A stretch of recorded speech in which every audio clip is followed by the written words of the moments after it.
Cette vidéo, je vais vous apprendre les bases des structures et des classes dans le langage Swift. Et donc avec ces deux éléments, vous allez pouvoir créer vos propres types de données pour les utiliser dans vos applications. On est là sur un aspect primordial de la création d'applications Apple, les structures et les classes. Et donc on va voir tout ça dans cette vidéo aujourd'hui. Avant ça, si tu ne me connais pas, moi c'est Clément Golden, développeur sur l'écosystème Apple. Et donc si c'est un sujet qui t'intéresse, déjà n'hésite pas à t'abonner à la chaîne et à laisser un like. Et pour finir, avant d'y aller, sache que cette vidéo est un extrait de mon cours Swift Master. C'est un cours complet qui a pour but de te faire maîtriser le langage Swift. Tu peux du coup retrouver ce cours ainsi que tous les autres sur mon école en ligne Appcademy. Tu peux t'y inscrire gratuitement avec le premier lien dans la description de la vidéo. Tu auras accès à des dizaines de leçons offertes à l'inscription. Ça te donnera des solides fondations dans le domaine. Premier lien dans la description de la vidéo. Et sinon, c'est parti pour cette vidéo sur les structures et les classes après la petite intro.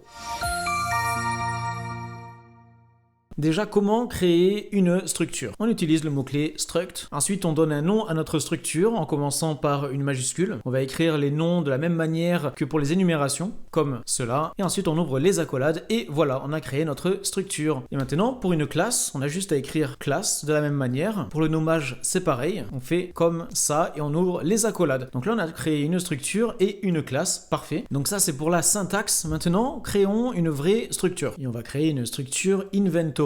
On ouvre les accolades et à l'intérieur on va mettre des propriétés var. Dans un inventaire on pourrait avoir combien de pièces d'or on a, donc on écrit gold coins et par défaut on va le mettre égal à 0 et on pourra avoir une autre propriété avec tous nos items que l'on a, donc items égal, et là ça va être un tableau, on a une épée et un bouclier. Donc là c'est un modèle de données, on n'a pas vraiment créé un inventaire, on a juste décrit de quelle manière on peut en créer un. On a créé un type inventory, donc là on va pouvoir par exemple créer une constante player1 inventory égale inventory, comme ça, et on met des petites parenthèses. Du coup, dans notre constante, on stocke un inventaire. On a créé une instance inventaire. On peut en créer un autre en faisant let player2 inventory égale inventory. Pareil, hop. Et donc là, on a créé deux inventaires différents qui sont chacun stockés dans une constante différente. Et donc là, ici, par exemple, notre premier inventaire, on peut voir combien on a de pièces d'or à l'intérieur en écrivant tout simplement player1 inventory.gold coins. Et donc ça, c'est égal à 0 parce que quand on crée un inventaire, ici on a directement mis une valeur par défaut 0. Maintenant, avant de rentrer plus dans le détail de tout ça, on va créer une classe, cette fois-ci, classe player.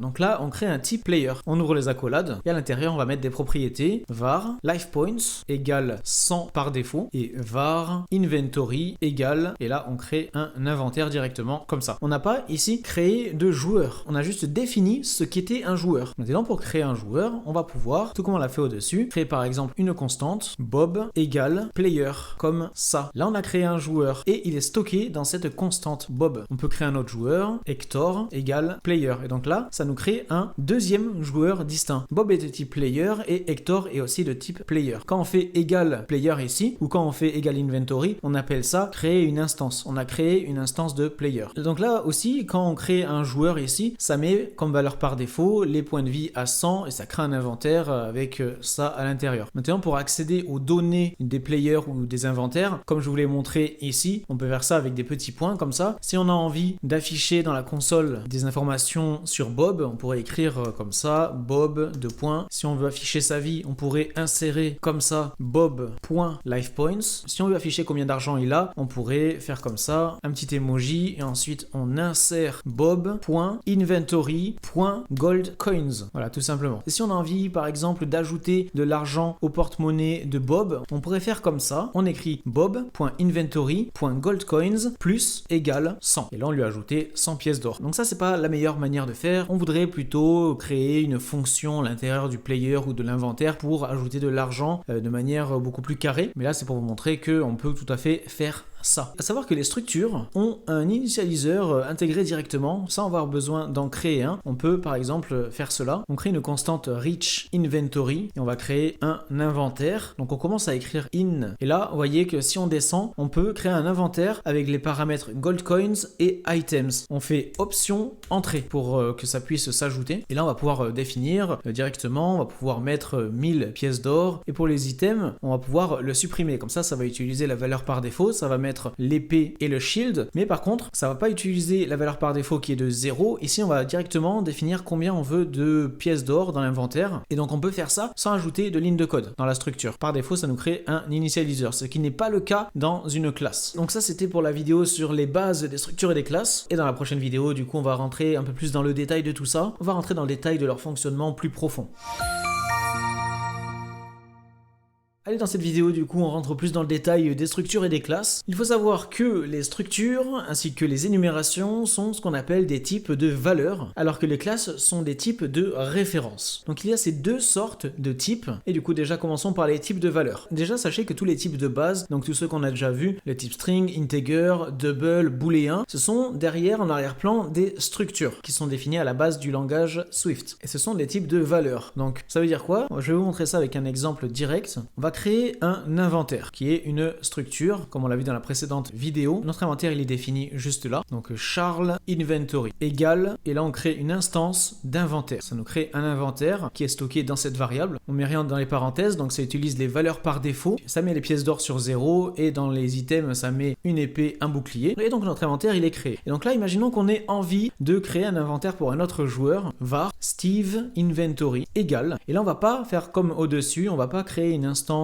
comme ça en écrivant égal inventory, on va rentrer égal Steve Inventory à Charles Inventory. Et donc en faisant ça, eh bien ça va copier l'inventaire de Charles, et je dis bien copier, c'est très important, et du coup le Steve Inventory on le rend égal à cette copie. Mais les deux inventaires restent totalement indépendants, c'est deux inventaires totalement différents, et je précise ça parce que ça va pas fonctionner pareil pour les classes, on verra ça juste après. Donc si entre les deux ici je fais Charles Inventory.goldcoins égale 1000. Donc là, on a créé l'inventaire de Steve en faisant une copie de l'inventaire de Charles. Ça veut dire que là, directement, Steve, il a aussi 1000 pièces d'or. Et maintenant, si je fais Steve Inventory.goldcoins moins égale 500, on lui enlève 500 pièces d'or. Maintenant, du coup, Steve, il lui reste 500 pièces. Mais par contre, Charles, lui, il a toujours 1000 pièces. Encore une fois, c'est vraiment deux inventaires totalement distincts. Cela parce que, du coup, les structures sont des types de valeurs. Donc, les structures et les énumérations, du coup, sont bien copiées quand on les passe ailleurs dans le code. Du coup, la différence de ça, les classes sont des types de références. Ça veut dire que quand elles sont passées à une constante ou une variable, eh bien, ça fait toujours référence à l'original. Donc là, on va utiliser notre classe qu'on a déjà créée dans la précédente vidéo, notre classe player.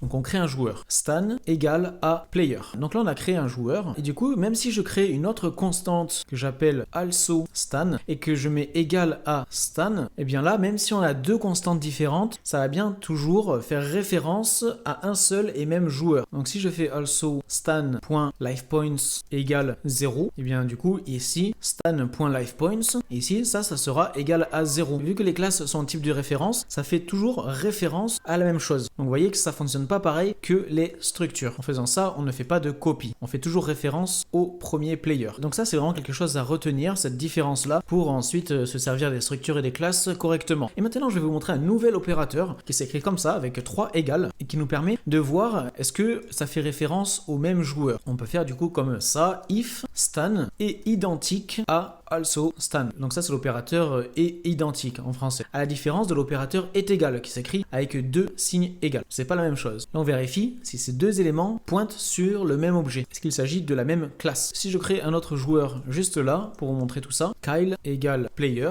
j'enlève la modification comme ça des points de vie. Donc là si je vérifie si Stan est identique à Kyle, ici ça va être faux. C'est pas le même objet. C'est vraiment deux joueurs différents ici. Attention par contre, ce n'est pas la même chose que est égal. En faisant ça, on vérifie si les deux sont égaux en termes de valeur. Donc c'est pas pareil. Et voilà du coup pour cette petite vidéo entre les types de valeurs et les types de références. Les structures et les énumérations sont des types de valeurs et les classes sont des types de références. Les structures et les énumérations sont copiées quand ils sont passés à d'autres constantes et variables par exemple, à la différence des classes qui elles vont toujours désigner la même chose, le même objet. Donc c'est vraiment deux comportements totalement différents. C'est la fin de cette vidéo sur les bases des structures et des classes. N'hésite pas à t'inscrire gratuitement sur mon école en ligne Appcademy avec le premier lien dans la description de la vidéo. Tu auras des dizaines de leçons offertes. Tu auras notamment accès au début de ce cours Swift Master avec du contenu supplémentaire par rapport à ce qu'il y a sur YouTube. Tu auras des vidéos exclusives et même des quiz. Donc n'hésite surtout pas à nous rejoindre gratuitement avec le premier lien dans la description de la vidéo. Et sinon laisse un like, abonne-toi à la chaîne et on se retrouve très bientôt pour une nouvelle vidéo. Allez, salut!